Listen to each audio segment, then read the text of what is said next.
আমি ভিডিও করার পরপর থেকে আমি অনেকের কাছে কমেন্ট পেয়েছি, আপনারা জানতে চেয়েছেন আমার বাড়ি কোথায়। বন্যার গল্পের ভিডিওটা পোস্ট করার পরেও অনেকে জানতে চেয়েছেন যে আমার বাড়ি কোথায়। চলুন আপনাদেরকে জানাবো যে আমার বাড়ি কোথায়। নমস্কার, আমি পূজা। নতুন একটা ভিডিওতে সবাইকে স্বাগত। আজকে হলো বুধবারের সকাল, আর আজকে সকালবেলাতেই বর গিয়ে বাজার থেকে মাছ নিয়ে এসছে।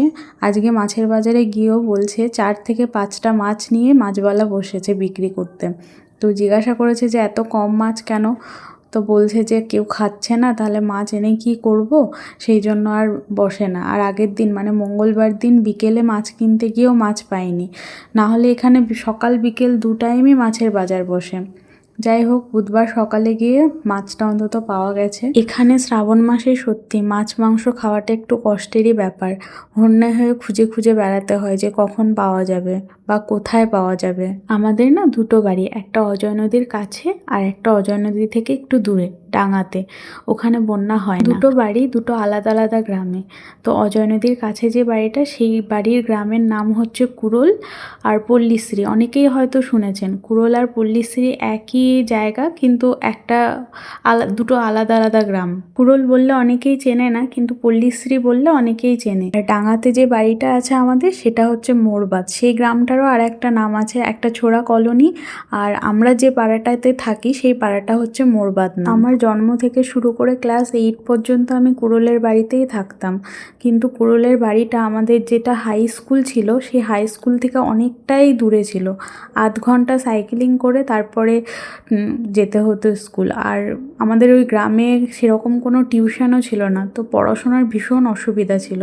তো তখন বাড়ি থেকে বলা হলো যে তাহলে ওই ডাঙার বাড়িতে চলে যাওয়া হোক, নাহলে এরকম পড়াশোনার ভীষণ অসুবিধা হচ্ছে। তো তখন আমি, আমার বাবা মা আর ভাই মিলে আমরা ডাঙার বাড়িতে চলে আসি।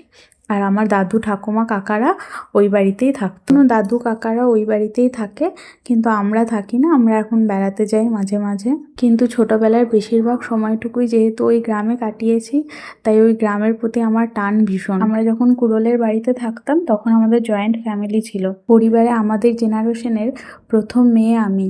তো আমি যেহেতু বাড়িতে তখন প্রথম হয়েছিলাম, আর সব থেকে বড় কথা ছিল মেয়ে, আর মেয়েদের ভালোবাসা একটু ছেলেদের থেকে বেশিই হয়। তো বরাবরই কিন্তু আমাকে বাড়ির লোক বেশি ভালোবাসে। আমার অন্যান্য যত ভাই বোনও আছে তাদের থেকে আমার ভালোবাসাটাই বরাবর বেশি। পরিবারের ভালোবাসার সঙ্গে সঙ্গে আমাদের গ্রামের লোকও কিন্তু আমাকে ভীষণ ভালোবাসে আর ভীষণ স্নেহ করে। দুই গ্রামের লোকই, কুড়োল বলুন আর মোরবাদ বলুন, সব গ্রামের লোকই আমাকে ভীষণ স্নেহ করে, ভীষণ ভালোবাসে। আর তাদের ভালোবাসা ভোলার নয়। ছোটোবেলায় যখন কুড়োলে থাকতাম তখন আমার পুতুল খেলার কয়েকটা সঙ্গী ছিল। সোনা, শিপ্রা, কাকুলি, দীপিকা, পুচু, আমরা সবাই মিলে পুতুল খেলার জন্য আমার বান্ধবী কাকুলির মাসি আমাকে একটা বাড়িও বানিয়ে দিয়েছিল। সেই বাড়িটা আজও আমার চোখে ভাসে। একটা মাটি দিয়ে, মাসি খুব সুন্দর বাড়ি বানাতে পারতো, আর মাসি মাটি দিয়ে পুরো বাড়িটা আমাকে একটা বানিয়ে দিয়েছিল আর কাকুলিকে একটা বানিয়ে দিয়েছিল। ওটা ছিল আমাদের পুতুলের ঘর। আর আমার মনে পড়ে, আমি যখন ছোট ছিলাম তখন বাড়িতে কোলগেট আনতো। তো ওই কোলগেটের সাথে বিভিন্ন খেলোয়াড়দের মূর্তি ফ্রি পাওয়া যেত। তো আমার বাবা যে একবার একটা কোলগেট এনেছিল, সেই কোলগেটের সাথে বাবা একটা সচিন তেন্ডুলকারের ছোট্ট মূর্তি, একদম ছোট্ট একটা পুতুল ফ্রি পেয়েছিল। তো আমি সেটা পুতুল খেলার জন্য নিয়ে নিই। তো সেই পুতুলটা কিন্তু আমার থেকে বেশি ফেভারিট ছিল সোনার। তো ও পুতুল খেলতে আসলেই বলতো, পূজা আমি কিন্তু ওই সচিনটা নিয়েই খেলবো, তুই কিন্তু আমাকে সচিনটাই দিবি। পর্যন্ত আমাদের বয়সী ছিলাম, মানে আমাদের সবার বয়সই মোটামুটি একই ছিল। ওই হয়তো কেউ 1-2 মাস ছোট বড়, কিন্তু আমাদের থেকে কয়েকজন বড় দিদিও ছিল যাদের সাথে আমরা খেলাধুলা করতাম। তো ওদের মধ্যে বুলটি দি, কাকুলি দি, রূপা দি, তারপরে শুক্লা দি, ওরা সবাই মিলে আমরা তখন সেই গোলাচুর, তারপরে বউচি, ছোঁয়াছুঁয়ি, ঝিনঝিনাঝিন, এইসব ধরনের যে খেলাগুলো হয় সেই খেলাগুলো খেলতাম আমাদের কালীতলার মাঠে। আমাদের গ্রামে একটা কালীতলার মাঠ ছিল, ওটা অনেকটাই বড় ছিল, এখনও আছে। তো ওই মাঠে আমরা দাড়িবিদ্যা, ল্যাংচা, বিভিন্ন ধরনের যে খেলাগুলো হয় সেগুলো খেলতাম। সোনাদের বাড়িতে একটা সুন্দর পেয়ারা গাছ আর সুন্দর আম গাছ ছিল, যে গাছটাতে মোটামুটি আমরা উঠতে পারতাম। আর আমি আমি গাছে খুব একটা বেশি উঠতে পারতাম না, কিন্তু ওদের বাড়িতে ওই আম গাছ আর পেয়ারা গাছে আমার ওঠার মতো ছিল আর কি, ডালগুলো এত সুন্দর ছিল।